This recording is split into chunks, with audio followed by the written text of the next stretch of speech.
জাবের ডেকে বলে, নবী, এত হাজার সাহাবীর মধ্যে আমি জোরে জোরে বলবো না। ও নবীজি, আমি বড় আপনার এই চিন্তায় কষ্ট পেয়েছি। আমার বাসায় আপনার দাওয়াত, আপনি 2 জন অথবা 3 জনকে নিয়ে আমার বাসায় মেহমান হবেন। নবীজি এই কথা শোনার পর ডাক দিয়ে বলে, সাহাবীরা রে, তোমরা শুনে নাও, শুনে নাও, যাবে তোমাদেরকে দাওয়াত দিয়েছে। আল্লাহু আকবার। জাবের চিন্তা করলো, আমি দাওয়াত দিলাম একজনকে, সাথে বললাম আরো 2 জনকে। আমার নবীজি দেখি সবাইকে দাওয়াত দিল, এখন কি হবে, কি হবে?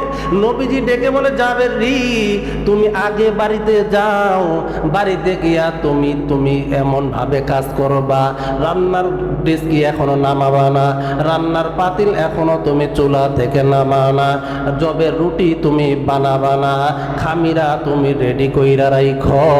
আমি নবীজি নিজের হাতে গিয়া রান্না করব, আমি নিজে গিয়া সব পরিবেশন করব।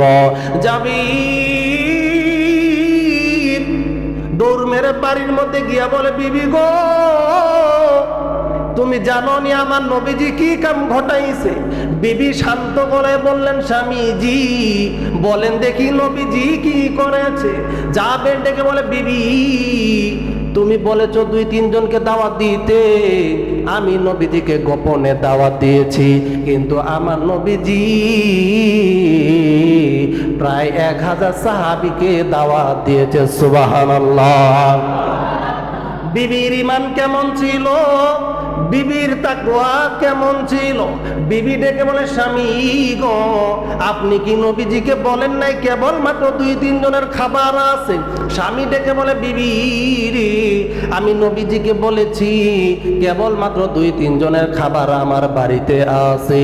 বিবি ডেকে বলে, স্বামী, আমার নবীজিকে বলার পরেও আমার নবীজি যেহেতু 1000 সাহাবীকে দাওয়াত দিয়েছে, ও স্বামী আপনি চিন্তা করবেন না, আল্লাহ এবং আল্লাহ রাসূলই সমাধান করে দিবে। সুবহানাল্লাহ। বরকত কি জিনিস এখন বুঝবেন। বরকত চাইলেই আপনি পাবেন না, বরকত হতে হলে ঈমান আনতে হবে, তাকওয়া অবলম্বন করতে হবে। এই বিবির তাকওয়া কেমন ছিল? নবীজি 1000 সাহাবীকে নিয়ে জাবেরের বাসায় যখন এসেছে, জাবেরকে ডেকে বলে, জাবের রে, ওই রান্না করা পাতিল কই আমার সামনে দাও, রুটির খামিরা আমার সামনে উপস্থিত করো। নবীজি জিহ্বা থেকে একটু লালা নিলেন, রান্না করা পাতিলের মধ্যে দিয়া বরকতের জন্য দোয়া করলেন, রুটির মধ্যে একটু লালা দিলেন এবং বরকতের জন্য দোয়া করলেন। রুটির খামিরা কাপড় দ্বারা ঢেকে দিল, রান্নাওয়ালা গোস্ত ঢাকনা দিয়ে ঢেকে দিল। নবীজি বলে, তোমরা লাইনে লাইনে আসো। সমস্ত সাহাবীরা ধীরে ধীরে নবীজির সামনে আসে। নবীজি একটু গোস্ত দেয়, আবার ওই কাপড়ের ভিতর থেকে রুটি দেয়। খাইতে খাইতে খাইতে 1 জন নয়, 2 জন নয়, 100 জন নয়, 200 জন নয়, কিতাবের মধ্যে পাওয়া যায় 1000 সাহাবী তৃপ্তির সাথে রুটি এবং গোশত খেয়েছে। সুবহানাল্লাহ। নবী বলে, যাবি,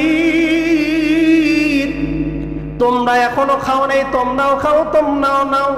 নবীজি জাবেরকেও দিলেন, জাবের বিবিকেও দিলেন। সবার যখন খানা শেষ হয়ে গেল, নবীজি এইবার জাবেরকে পাতিলটা দিলেন, আবার রুটিগুলোও দিলেন। জাবের বর্ণনা করেন, মানুষ রে, আমি এখন পাতিলে ঢাকনা খুলে দেখি গোশত যতটুকু ছিল অতটুকুই রইছে, রুটি যতটুকু ছিল অতটুকুই রইছে। সুবহানাল্লাহ।